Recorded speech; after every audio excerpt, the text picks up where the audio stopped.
start pressing my shirt, but I do want to say that in order for you to have great results with sublimation, you need two things. You need your garment, your shirt, to be polyester, and you need a light color. Okay, I have my heat press set up at 394, and I'm gonna do it for 50 seconds. But before I do that, I'm gonna take the humidity away, and I'm gonna press it, and I'm gonna do the lint roll in order for me to get all the dust and everything out of my shirt. Okay, I have my rectangles here. I am on Word right here on the computer. And what I did just here, I'm going to show you. What I did was just to insert shapes. And I'm going to show you how I did them. That way you can see them and you can create your own colors too, and your own shapes if you wanted to. So I'm gonna get rid of that one, that way you see it. So I am on Word, that's what I'm doing my art here. And what you're gonna do, you're gonna go to Insert, which is right here. And then you're gonna choose your shape. And what I want is a rectangle. So I'm gonna go here and I'm going to go and insert my rectangle here. I'm going to scroll down until it's the size of the rest of them.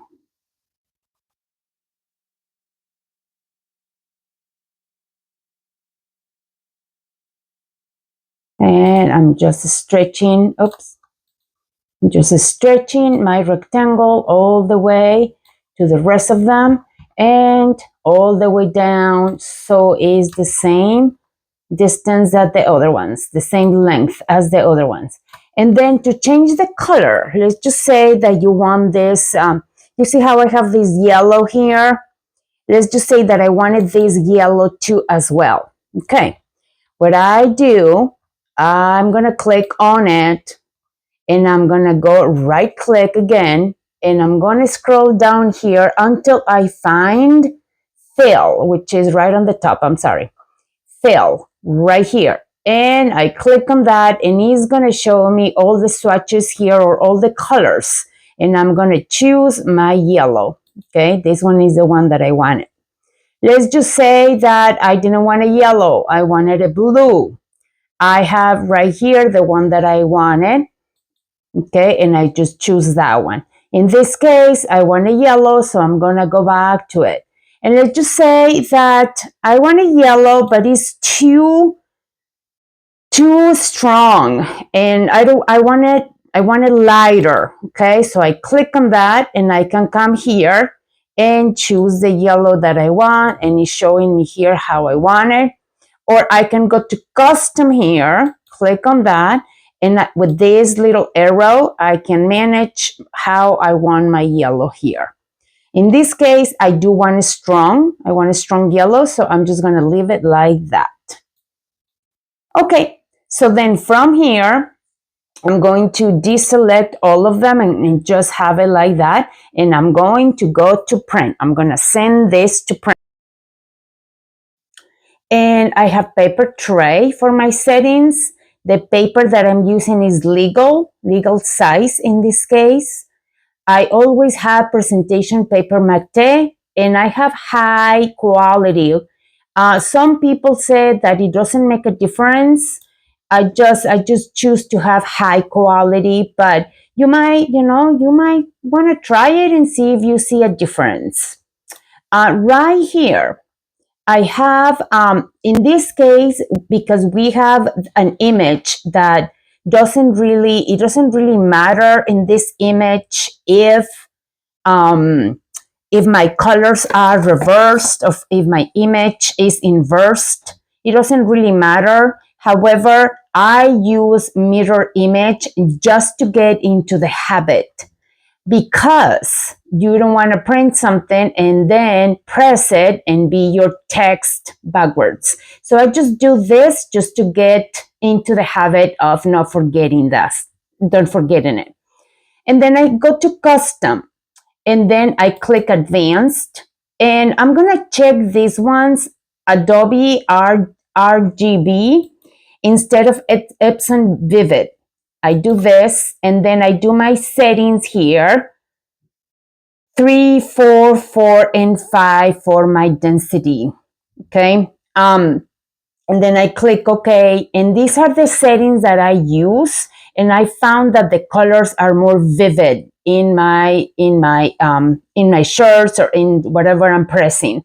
That's what I find. However, some people just go here to maintenance, and then they go to extended settings, and they just do the density here. Okay, now that I have my paper already printed and ready to go, as you can see, I cut it into 4 pieces. And the reason why I did that is just to find a way to have more coverage on my shirt. That's the only reason why. I found that by dividing my paper, it's easier to fit my whole shirt into my printed sublimation paper. Okay, and now we are ready to press. 400 degrees, 50 seconds. And let's see what we get here. Remember, this is the back of the shirt.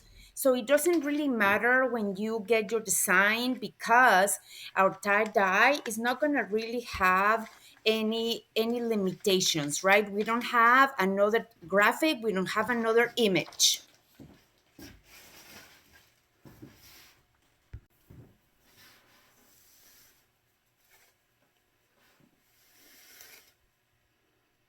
And look at the results.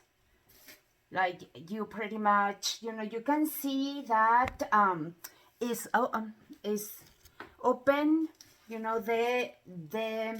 the images of the little shapes in here is kind of distributed around the whole shirt. You don't have like one a lot and then on the other side nothing. So you do want this kind of be uniform, the whole shirt to be covered. And this is the back.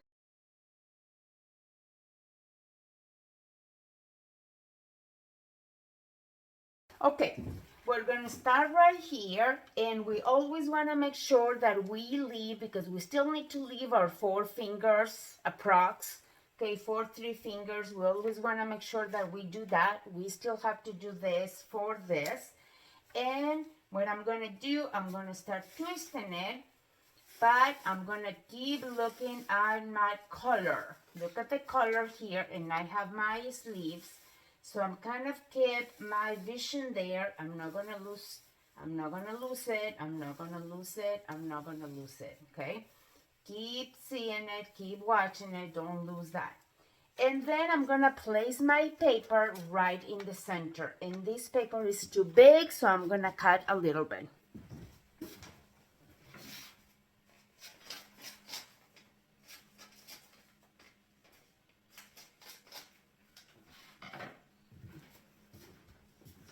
Okay, so I have a paper about 4 by 4 right here that I'm gonna place, and if you see, I have my color here, so I'm gonna place it right there, almost in the center of my shirt.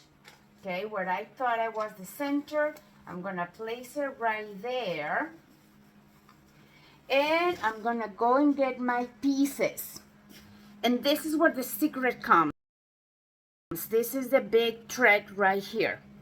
You don't want these pieces to be close to this paper. You want your pieces, or your paper, your sublimation paper, you want it a little bit far away, because the further away you are, the better your image is gonna look on your design is gonna look better on your shirt. So you want to make sure that you stay away as much as you can, obviously covering your shirt, but you wouldn't want to be too close to that paper, because it's where your main design is going to be. All right, and now I'm going to take them, and I take them together.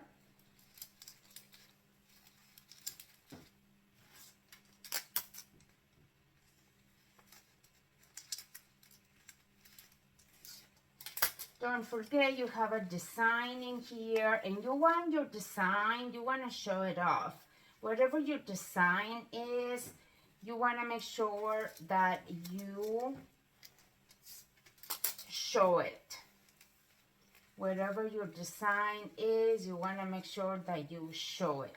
So yes, you're going to have these little openings right here. It's okay. I much rather have these little openings in there rather than have my big design not to show. So as you can see right here, I have my center, I have my paper in the middle right there, as you can see, my paper in the middle, and then I have my sublimation paper around. This paper doesn't have anything. It's blank butcher paper, and then this one is my sublimation paper right here. Okay, so I'm gonna start again, and I'm going to press it. I'm going to press it.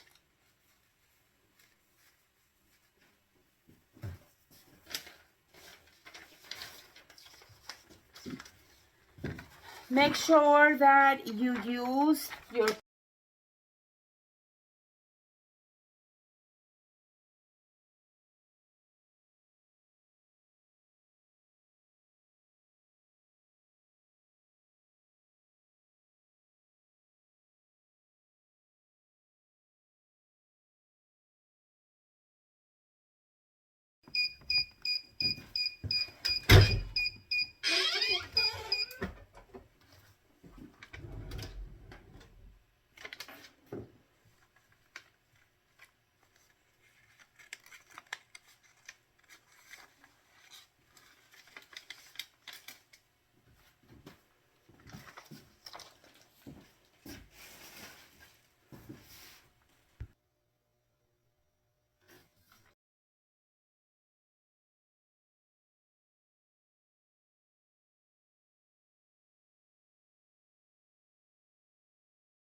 okay, I'm pressing this just to mark the center of my shirt just for a few minutes or a few seconds. That way we know exactly what the center is, and we place our image in a way that is not too much to one side or too much to a side or too high or too low. All right, so I'm gonna also at the same time fold my image in half and make a mark. Make a little mark where the center is of my image. That way, my image is centered as well. All right, I have my shirt right here with the line in the center. And now, what I'm gonna do, I'm gonna, there, like that. And I'm gonna just make sure that it has no wrinkles. If I have the paper and it's not lined up under, I better take it out. That way I don't have any lines that to show on my design. Okay, so I have my image, my shirt right here. I take my image and I'm gonna place it face down. And I am going to do my 4 fingers low where the design starts. Sometimes if we cut or we leave too much of a margin, and that is going to cause us to place our image too low. So we want to make sure that we place our 4 fingers right where our image or our graphic starts.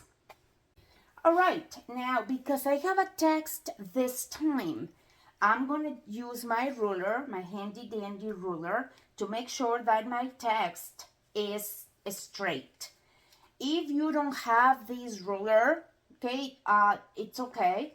You can also find some free guides to help you out right from the internet, and you know, maybe Cricut has some rulers there too as well. that you can download for free and then cut them on cardboard or something to help you out to make sure that your text is straight. When you have an image, then sometimes depending on the image, it's not such a big deal. However, I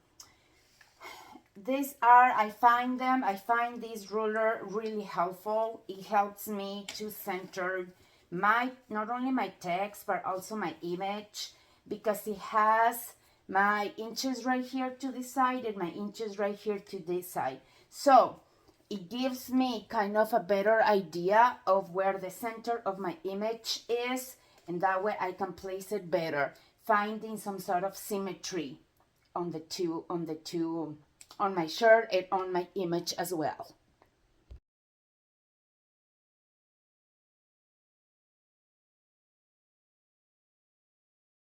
Okay, so now let's take a peek here and see if my image went through. And look at this. Oh my goodness. I'm gonna place the camera closer so you're able to see this beauty. Look at these colors.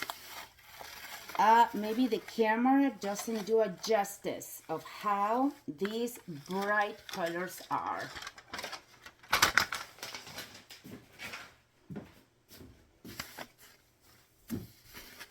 And it's okay not to be okay. I love my new shirt.